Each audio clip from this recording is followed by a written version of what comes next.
evening, everybody, to the April meeting of the Planning Commission for the Village of Southampton.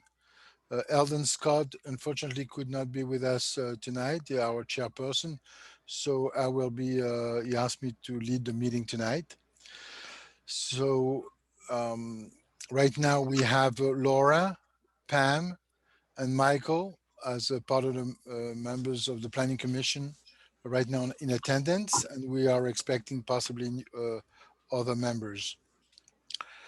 So I just want to give you a quick update of what we recently did. In terms of the master plan for the village, and how the impact of any possible sewer district will have on the village. We think it's very important to be able to properly manage any new development that will come in the village business center as a result of the sewer district. And we had suggested to retain the firm. We had identified the firm of James Lima as a potential planner to help us in those efforts. We submitted a budget to the village trustees, and we're waiting for a response on that. And we have been in discussion. There was a company who has approached the village to be able to develop a public-private partnership and possibly use the sewer plant of the Southampton Hospital as a possibility. And we also had retained H2M and had identified another site between the Burger King and the cemetery to also be another potential site for the sewage treatment plant. Another effort that we have been working with and we're working on was to update the residential neighborhood zoning. And we had been speaking to Studio AB. She collected data for about 2 years and had made some suggestions on the proposed zoning changes. And we also had asked possibly to have Chris Talbot from the building department come to speak at our commission to be able to identify some of the points that he would like to see be revised. So this I think Eldon is spearheading this effort. And we'll look forward to have Chris Talbot come to our meeting in either our next meeting or the following one. Another effort that we had been working on was on the workforce housing. I think Laura has been spearheading that effort. Do you want to talk about it a little bit, Laura? Well, I mean, I'd like to see it fleshed out a lot more than what it is, and I'd like to separate it from accessory housing, or not accessory, but affordable housing. We have in the code a subsection, I can't remember what it is off the top of my head, of workforce housing, and there was supposed to be a fund set up, and it has different guidelines. Notably, resorts have expanded their workforce housing statute. Most notably is Aspen, Colorado, and then you go to various other resorts where there's guidelines that are not particularly as strenuous as affordable housing. It also, I think, would be a better way to wedge in there with the public. And if it can also be attached or synchronized with the new accessory structure statute, which is incomplete in my estimation. It needs to be revised and amended. I would like to see that happen. And I would also like to see the fund built up so that there are funds there. And I read this article last week in the press about Mr. Bluedorn in East Hampton. And, you know, there's nowhere for him to live. You know, he can't afford it. And either we preserve the village as a full, diverse community, or we become a retirement village or a moneyed enclave. So, you know, I don't know. I wish the trustees would take it up. Yeah, I mean, I think that we would like to study it first before the trustees take it on. Well, I mean, are the trustees even interested in hearing what a study would be? I think they are. I think they are. I mean, one question would be that, you know, which is the best avenue? Is the best avenue to partner with the town and help and work with the town to develop affordable housing in the immediate No, vicinity no, of the see, village? just stop with the affordable, okay? I'm primarily focused on workforce. And there is a section of the village code, it's very brief, that deals specifically with workforce housing, not affordable. Yes, and And I think that's that. where I would like the village to concentrate this effort. Mhm. And but where in the village, which zone, for example, is the village business district a good zone?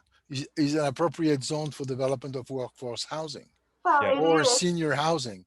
Yes, it or is. senior You housing, think it is? okay, Yes. all right, okay. See, No, but of workforce keep housing. expanding this. See, I think if we keep it as narrow as we can, I think we're going to have more success.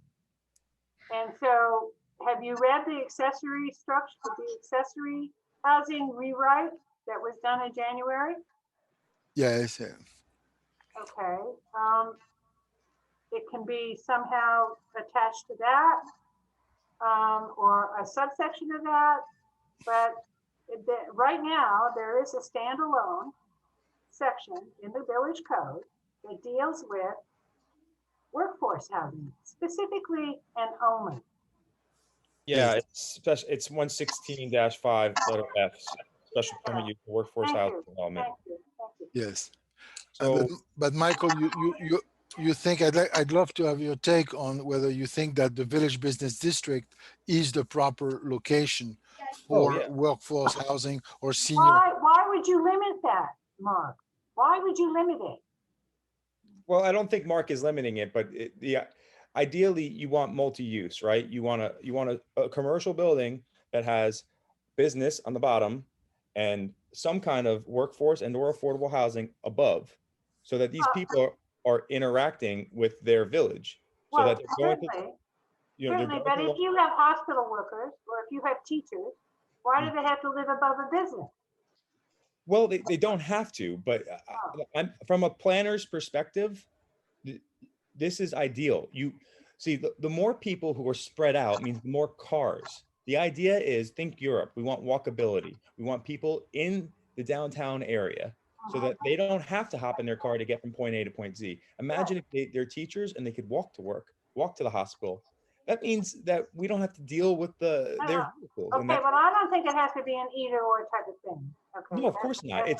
We're at such a crisis when it comes to affordable housing that we have to seize every opportunity we can, obviously, but we should be encouraging this. So for instance, at the town level, we'll get a developer who comes in and says, I got this 150-acre lot that's 5 miles away from a hamlet center and we want to put 150 affordable housing units. Well, the problem is, so you're going to build all these amenities there, maybe some kind of gym, maybe some kind of community center or a laundry service. We have all those things right in the downtown or in the hamlet center. So you're kind of siphoning business away, and it's sprawl. We don't want sprawl. We want to bring it back. Okay, Michael, I really want us in our own mind to separate workforce from affordable. Okay, there Laura, are different guidelines for workforce. that are not the same as affordable. They're In the different village, sure. incomes, I just think it's a better, it's a better take, and ultimately, I think it would have more appeal. You're going to have a difficult time getting me to speak that way, partially because of what I do at the town level. So I'm being honest, because at the town level, affordable and workforce are terms that are used. I know, I speak to Okay. Diana all the time, so Totally. I know. It's just not going to happen for me. I got it. Okay. But But I really think that for the village, if we can try, and actually the code, the 116, whatever it is, doesn't say affordable. It says workforce. right, it does. But I think, in my view, there's two segments of the population that needs to be addressed. One are the young people, who are young professionals or people, as you said, who work at the hospital, work in the town, work in the businesses here, whether they're entrepreneurs, like younger people. And then you also have the seniors who would like to stay in the village. And these are the two segments of the population that we should try to create zoning regulations that encourages development for those segments. And that's a This great point. population. I just want to take a quick opportunity. Seniors, great example. Where do we want them? Well, if you look at the town code, we talk about senior citizen or overlay district. We don't want it 2 miles away from the hamlet. That's correct. We want it downtown so they can utilize all these things. Exactly. That's not a workforce. That's affordable, and that's Yes, yes, Yes. it is. And see, workforce, if you read some of the literature on it, it has guidelines for income and whatever else, just like affordable does. But I don't know if that's true for seniors. Just, I don't know if there's such a thing as. But- a subsection yeah, of there seniors. is. It's all a form of rent control in some capacity, and Right, it's but we don't need necessarily to do it for rentals. We could encourage it. Ownership. It could be also ownership. Well, the issue is we don't have a housing stock that speaks to all demographics. Our housing stock has shrank. We've lost all these small homes that have been flipped to larger homes and are being purchased by people from Manhattan and elsewhere who wish to reside here. So we need to think comprehensively of, like, how do we have a housing stock that's available to all demographics, elderly, affordable, workforce, whatever. Now, of course, we might want to focus on one specifically, which is, Laura, I think that's what you're That's what you I'm know, driving at. and yeah. I don't disagree with it. They all suffer from the same problems and will all benefit from this exact same solution. Well, okay, and I'm thinking that, in a review of zoning, maybe there needs, and I don't know if it will incorporate the new accessory structure law that they passed as part of that. And also, would it also designate some things that are commercial or whatever as multifamily? Specifically some lots that could be multifamily, or like I know that there was a push on the North Sea corridor for that to be expanded. That's to correct. include multifamily. Yes. And I think that if we're able to do that, it's certainly an encouragement to also allow for either senior or workforce opportunity. Right. No, I think that's right. So we should look at where we want to go, and in terms of and possibly suggest or propose some zoning changes that would, encourage and help in the development of these types of housing. I think that was also the push for the accessory housing that they passed, that it did not include some smaller lot sizes. It was very specific. And it also didn't encourage, which I think it should, year-round tenants, as opposed to just a summer force. Yeah, I think the accessory does address a little bit this issue, but it's I think in a very de minimis way. Very, Yeah, it needs to be reviewed.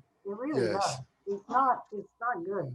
But I think that it's also, it doesn't, it addresses an issue of housing, but not really, No, not for the long term. no. Anyway, that's what I have to say. Okay, Eduardo, do you want to comment? We cannot hear. Unmute yourself, Eduardo. Yes. I came in after the fact, but I think we should build condominiums. Yes. Well, we are Look at building Laura's condominiums. face. They're Look at Laura's building face. townhouses, you know? That whole project up there on Hill Street. I mean, have you seen the size of that thing? Which Yeah, one? of course. That is anything designated there No, for? I mean, it's so difficult to talk about workforce housing and affordable housing when there's no stock out there. We don't know where to put them or where to do it. And somehow you have to finance it, or you have, that I actually suggested a long time ago. I actually suggested, let me talk. I actually suggested a long time ago that maybe the municipality should finance and invest in multifamily housing for workforce housing, because you're not going to do too much on top of the in the village. I think that'd be great, but it's going to be limited. And where else are you going to put it? You're not going to put it in homes, single family homes. That's never going to be workforce housing or affordable housing. That's The right. only way you're going to do that is maybe we're doing it at the hospital, have them build some condos there or whatever when they move, or we finance something. But it has to be done by the village. Otherwise, it's never going to happen. And if Eduardo, it's going to happen, it's going to be drips and Well, drabs. actually, Eduardo, when a builder builds a big project, like what they're doing over there on Hill Street, Yeah, but it's drips and drabs, a little bit here, a little bit It there. is. It's not going to You are satisfy correct. the You needs are that correct. we have. However, if they do not actually build, they are supposed to put money into. Yeah, and you know something, even if they call it affordable housing or reduced, it's still going to be very expensive. I mean, they did the one on Route 39. I went to see because my mother-in-law maybe was interested in buying something. I went to Did you look. look at those? Yeah, they're terrible. But I went to look, and they had the stripped down versions. But that meant instead of spending, I don't know, $1 million, you spend 800,000. I mean, it was still not affordable for normal people. so Okay. So it really has to be something that's financed. Now Biden is doing something about that. Who If you look at Biden, if you look at his proposal now for the infrastructure, he actually has something in there that will help us finance That this is kind of affordable. municipal investment. That's right. So let's vote for Biden. Let's vote for his infrastructure, and let's see if we can get any money out of that. I have Well, the thing is, Eduardo, I love the idea of the condos at the old hospital site. Where'd you go? I'm here. Oh, okay, there you went. However, are they going to sell that to, I mean, who are they going to sell that to? The property? We have to get into talks and see if they give us a piece of it so that we can modify the hospital into condominiums. I don't know. A piece would be great, and it would be a great project. I mean, the municipality doesn't have to take on the project itself. We could rezone it in some capacity Exactly. Yes. and then require, I don't know about Mhm. require or incentivize. Well- You could max out your yield, double your Right. yield. If it's affordable. This is what we It do. has to be incentivized because anybody Yeah. who builds in the Hamptons expects to get a big return. Well, there's They expect to do luxury buildings, luxury condos, so the New Yorkers can come and plop down $2.6 million for a condo, a three-room condo right now on Hill Street. I So- mean, that's not going to be affordable housing. So it has to be a certain type. Workforce.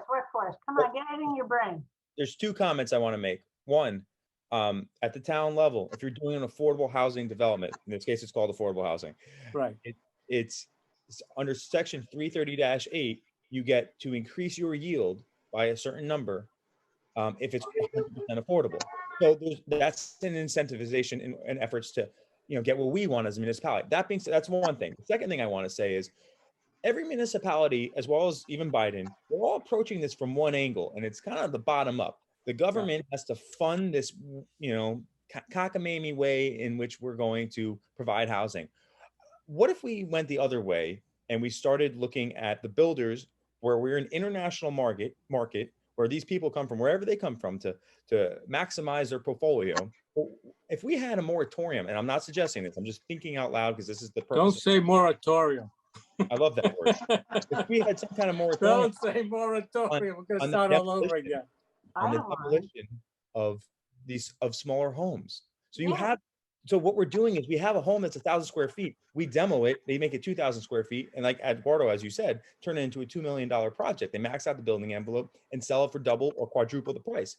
Right. If they can't demo it, then we keep the home. I don't know if that's a taking. I don't know, it's more of an abstract way. I think all of our problems, often we think so linear in our solutions. And I think the only way we're going to get to solving affordable housing is a more abstract solution. And that's, Okay, but now you're talking about single family homes. Now, that can be, I wouldn't do a moratorium. I would not tell people they can't do something, but what the village can do is buy up the stock we tell them and then take convert it. time. Yeah. We're the land of the free, home of the brave, but we also recognize that one's actions impact the rest of the community. That's why we have laws. That's zoning. Well, and if they did, actually, if they bought one sizable piece of property and built multifamily condos, if you will. Yeah. What Yeah. a wonderful thing to say, come on, we can all do that. Yeah. But Yeah, of again, course. housing I stuff, understand. right? I understand that the Indian reservation, the Shinnecocks are looking into possibly doing affordable housing, and there are a lot of programs from HUD to assist in the development of affordable housing on the reservations. You're upsetting Laura with your terminology. Only I'm I'm not allowed upset. to use I'm not upset. Only Well, I can yeah, I the mean, one. it's interchangeable. It's the same thing in the end, same concept. Well, I- all I know is that this community is getting less and less equitable. available to all aspects of a population.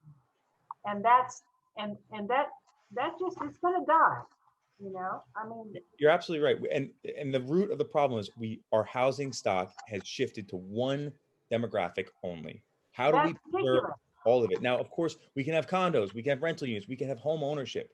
But the idea is, how do we preserve? It's interesting how we went with the Community Preservation Fund in efforts to, preserve our community, which is through land acquisition. Community is beyond just land. It's culture, it's youth, it's elderly. And we've totally forgotten about that. Well, So I'd love to hear Bob's take on it. I've been listening to it. It just took me a half an hour to get onto your program. This phone was driving me nuts. Okay.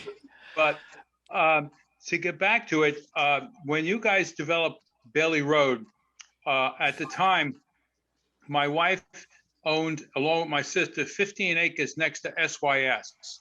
I made a suggestion to Mark, instead of building 3 affordable houses, we do a swap.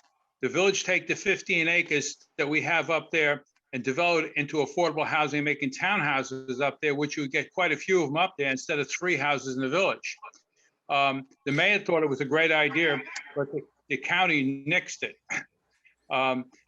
My family still owns it. It's now with my brother-in-law, and my 2 children own that property.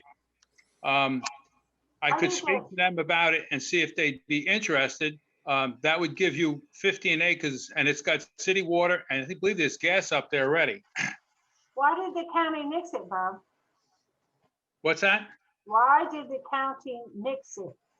Because they didn't want to have, I think, segregated housing. I think that's what the excuse that Mark had told me. They didn't want to have what? Segregated housing. That's what he told me. Segregated housing. And I couldn't figure that one out myself. Well, let's rename it as workforce housing. and see what they That's say. right. It just, it didn't make any sense to me, but Mark says it was a great idea and he was all for it, but Yeah. the county nixed it. Well, let's call it something else. So Pam, what's your take on it? Well, I just keep thinking, where in the village, can you put all this together except for at the hospital?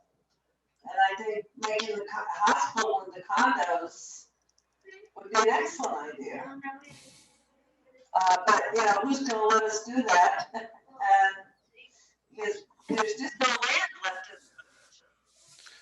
And there's enough land together to do something.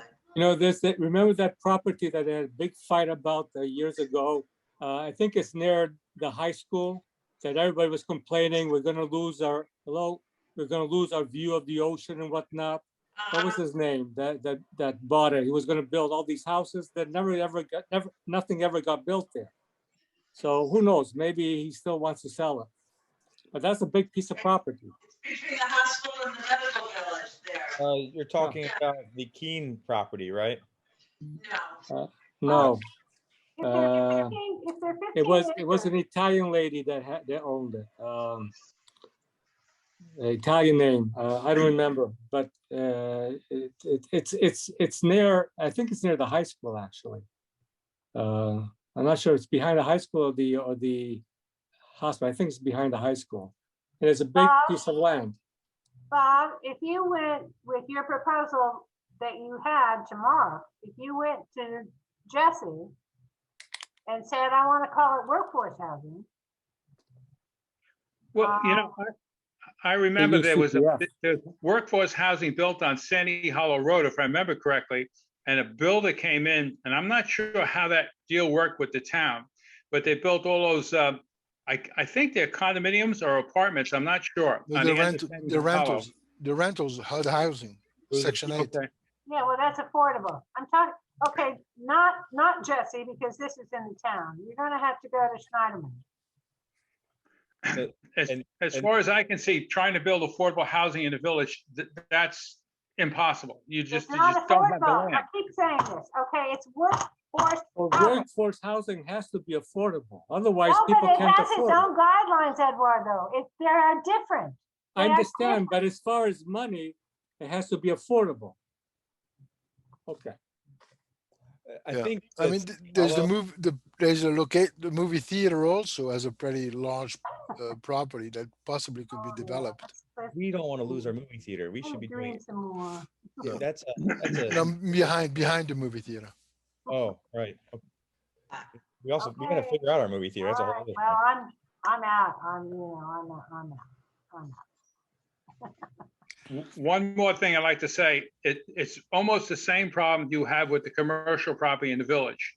You have absentee landlords that are buying this stuff that don't live in our area and that are charging exorbitant rents. And you're seeing places come in 6 months and gone in 6 months. You don't have the same stores that were there year after year after year. Yeah, And the Papa. same thing's happening in the residential market. These people who are renting it, I think I read in the paper where there was a shooting up on Long Springs Road. I think it was up there. Yeah. And these people are just buying these places, and just renting them out and getting exorbitant rents. Right, Exactly. yeah, they So are. that's why I was talking about, maybe you weren't here, I was talking about a municipal type project. That Well, is, I think that's otherwise private, absolutely it's not gonna fantastic. happen. But, Yeah. Excuse but me? yeah. That's fantastic, Eduardo. So, Right. so how do you get municipal money for this? Yeah, it's Well, unrealistic. start with the CPF fund and buy up property. And No, then, You then can't- you get a builder and you float a Eduardo, bond and you can't build. purchase- You can't. Okay, well, that sounds wonderful. Well, hold on. Just so we're all on the same page. You can't use CPF funding to purchase for affordable housing. That's right. not the bylaws of CPF. So let's remove that. Okay. Right. So it comes to this age-old question of how do we do it now? Now the village needs more staff, which means they need more money, which means they need to raise taxes, and then we don't do anything every time. We don't do anything. Well, we do less. We Well, I don't mean, still have the I don't same. get problem. We stay the course I don't get it. into I mean- oblivion. I'm saying this: relying on the municipality to compete with an international market is unrealistic. Now, we have zoning to control the international market and how they develop, and we incentivize, but hoping that there's some slush fund to solve our problems is just, that's one project every decade. But Well, I think that as a commission, Okay, but but, I mean, w- it doesn't, a slush fund is not gonna solve our problem. Thank you. However, That's my point. having builders or things, having developed a fund, which is how it's written in the code, having the fund is, I mean, I don't know why it's either or. There's not gonna be a slush fund, but there is gonna be a fund that's somehow funded. but I think that the idea of Bob's idea to possibly for the village to be involved in development of Oh, affordable that's what I housing or said. workforce outside the village, I think is a great idea. But the It's same also a great idea. village should be able to solve their own problems to some extent. It's a regional. You know, the village also owns a large tract of land up next to the Tuckahoe School. I don't know, I Yes. think at least 20 or 30 acres they own up there. Yeah, it's a shooting Oh, range. but I think the town's got the town, it's jointly owned, isn't it? Michael, or- It's Well, split. one of the things I also should mention is that it not only is the village's problem, it's also the town's problem as far as helping us locate and pick out affordable housing. The town should also be involved in it. Why should the village have to take the responsibility, since the village is collecting so much money from us from this CPS fund, and so little of it's coming back into the village? And real estate taxes. Yes, So the affordable housing projects that the town has undergone has not been Sandy Hollow and Spion Commons. They went on New York State tax credit, not on town dollars. And so the town is actively pursuing. They're creating more housing stock as well as they can, but the village should be independently trying to solve their own problems. They're one of the wealthiest municipalities in New York State. well, I can tell you one thing the town did. They bought up the press property on McGee Street, and there was 6 rental properties there, and they had the presses tear all the buildings down to clear the property, and they were going to build affordable housing there.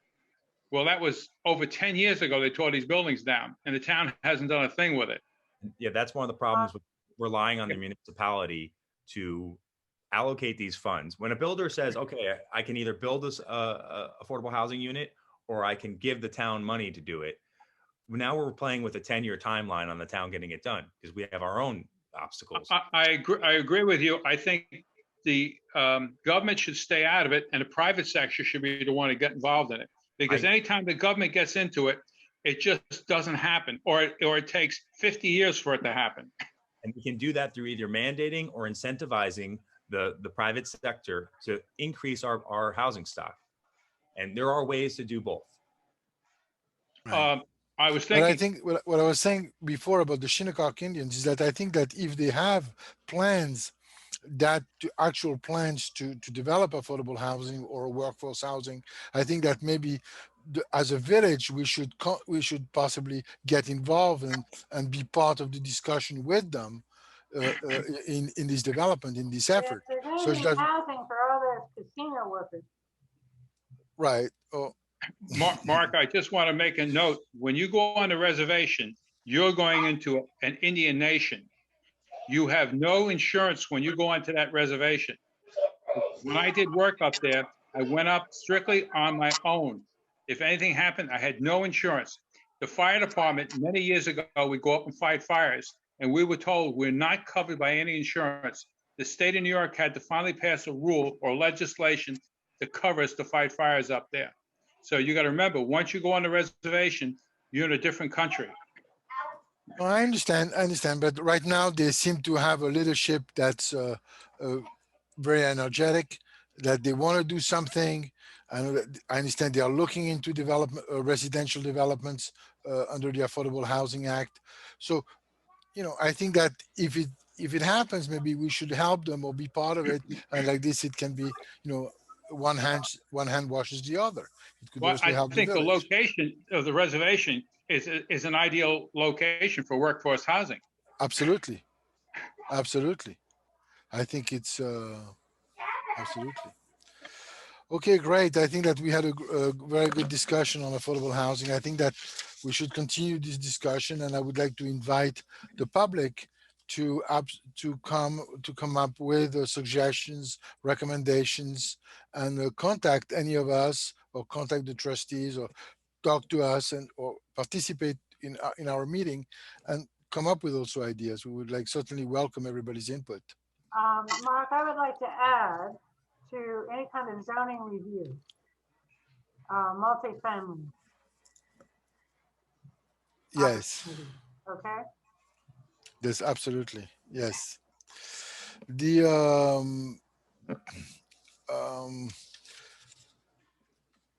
right. The other topic that we had approached was what Eldon was calling the entitlement process, which was to have possibly to create a position, whether either full-time or part-time, of a sort of either call it a village architect or village engineer or village planner that would coordinate any applications among all the various boards. And maybe someone that when somebody wants to do a development or even build a new house, that person would then review it. And then, so there is some coordination between the ARB, the historical districts, the building department, and the health department, and so on. I think this is something that I think we should push for this. I think it would be a very positive for the village, given the amount of work and development there is. People right now, they go to the village department and they get one song, you know, they hear one story from the building department, they go to another board, they get something else. So I think it would be advantageous to Yeah, try do we to. really have to create a position for this? I mean, isn't there somebody like on the planning board, or, I mean, can't we reduce the size of the planning board and make that person not, I mean, probably pay them part-time, but rather than create more bodies, can we just use some of the bodies that we have? Sounds to me like a bottleneck too, to have everything going to one person now to coordinate with everybody else. It's just a bottleneck. I don't think it's such a great idea, frankly. Okay. Well, the only thing I want to make a comment is, when I was on the ARB board, we ran into problems with the zoning board. For example, on Gin Lane, it was a Von Stoddard, I think it was Von Stoddard. It was a huge carriage house. And they told them that they'd have to tear this carriage house down. Well, the zoning board, this is a historic building. The ZBA did not have the authority to tell them to tear the building down. So we got into a squabble with the ZBA. The next time we got involved with them was on Cooper Lane. There was a barn there. They told them they had to move it off the property. And again, that was in a historic area. And we ran into situations with them. And I don't know if anything has happened lately, but when I was on a board, those are the two things we ran into problems with the ZBA. I don't think there's any problem with having professional staff advise and consult elected officials and or appointed officials. I think it adds perspective and paints a more accurate picture of whatever the problem and or solution is. It would help eliminate any problems that one board would be crossing over into another board's jurisdiction. Yes, exactly. Maybe we should just get rid of the ARB. Architecture Review Board, but they have a role in preserving. I understand. Mhm. But Well- I don't see, I mean, why can't that be subsumed under the planning board? As far as I can see, I think that for example, one of the building inspectors, or if we were to add another building inspector, could be the person who sort of is the liaison among all the boards. And as part of his responsibility would be to liaise between the various boards, the various forms, the various, I think there is something to be done there at the village level.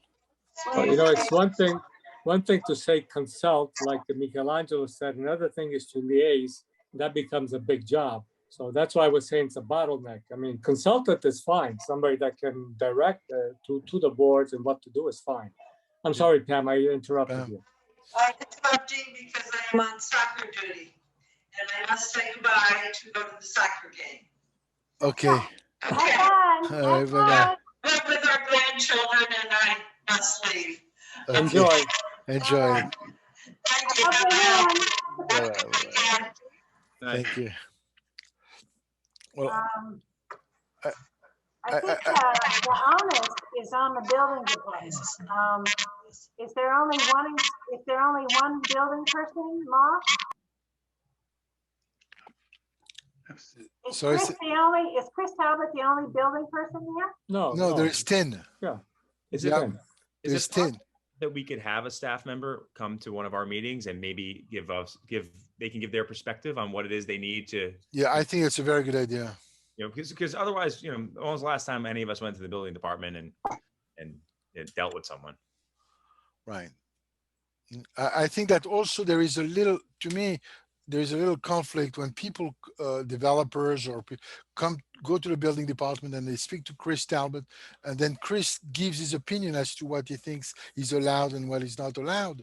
And I'm not so sure that it should go to Chris. I think there should be another person who would say, well, I think the building department will approve, or they may approve this, and what the planning board may approve this, the ZBA may review this, may approve it. But I don't think the chief building inspector should be the one who opine on proposals when people come and consult with the village initially. I don't know. I think Chris happens, Talbot is very knowledgeable. Why not? He is, Very- but I think that, I think And Penn is great too. absolutely, both but I very think good. that they should, if it was another person, at least then the person presents its application, and then it's fair game. You present it, and then you go through all of the boards. I do think this probably should be tabled to some degree until we have someone whose staff who could speak to this. Okay, because, I think it's a very good idea. all the various different issues, and it seems like multiple staff positions could be created or removed. Yeah, Hmm. really. Mark, the only thing I have to say is that at least the village building inspector, you can see him. Try to go see a town building inspector. Yeah, That's no, almost it's- impossible. no, I agree. Fun. No, I think it's a very good thing that we can go to the village and get, some opinions and this and that. Absolutely. I mean, the town recently I think our building department has done a very good job so far. In Oh, fact, yeah. the suggestion of having somebody to review all this stuff for them to help, take some of the pressure off, because there used to always be 2 building inspectors. That's correct.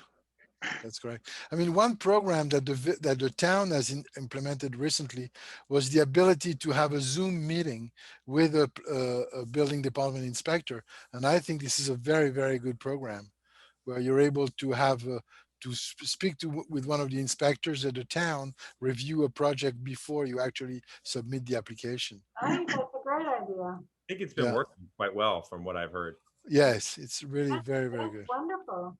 Yeah, and you have a Zoom meeting. You don't have to leave. It's easy.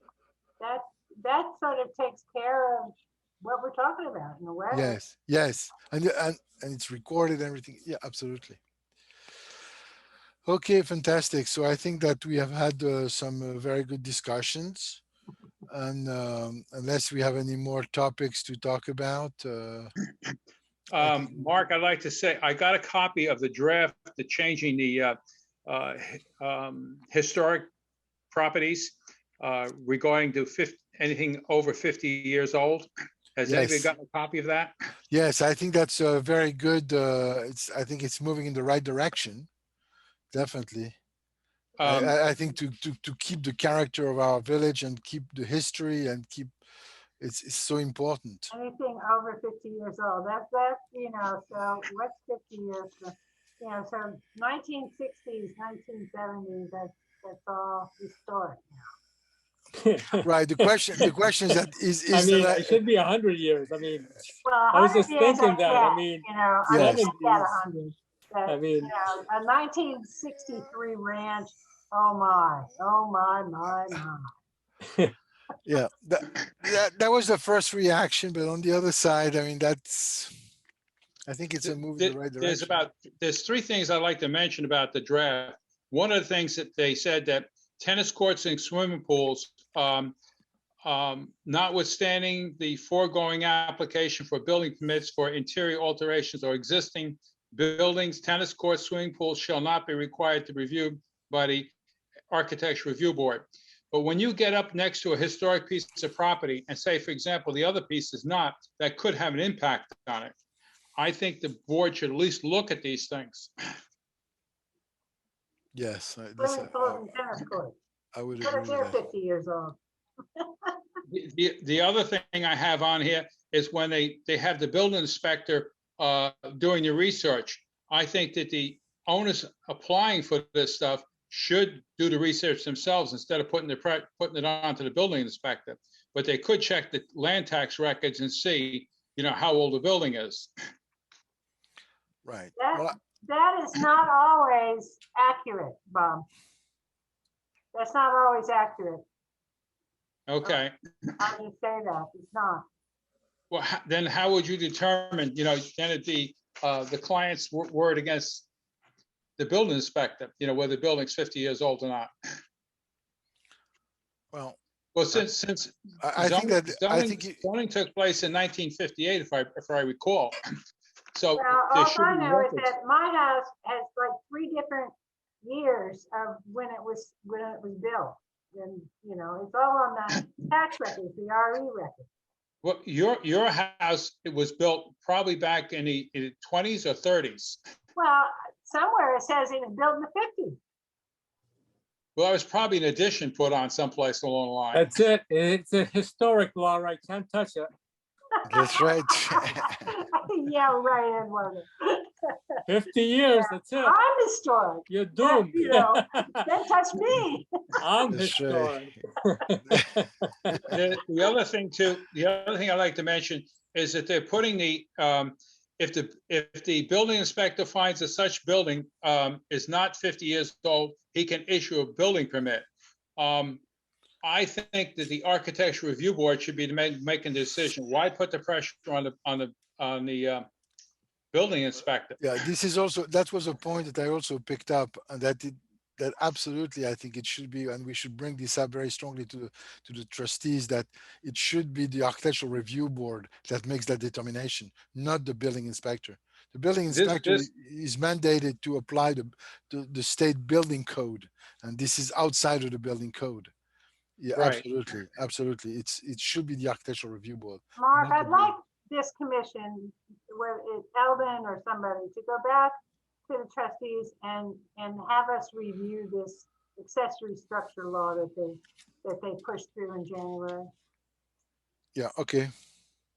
Well, we can do both the accessory structure and the historical preservation. Yeah, okay, I think we should review both. okay, I'll speak to Eldon to possibly do that.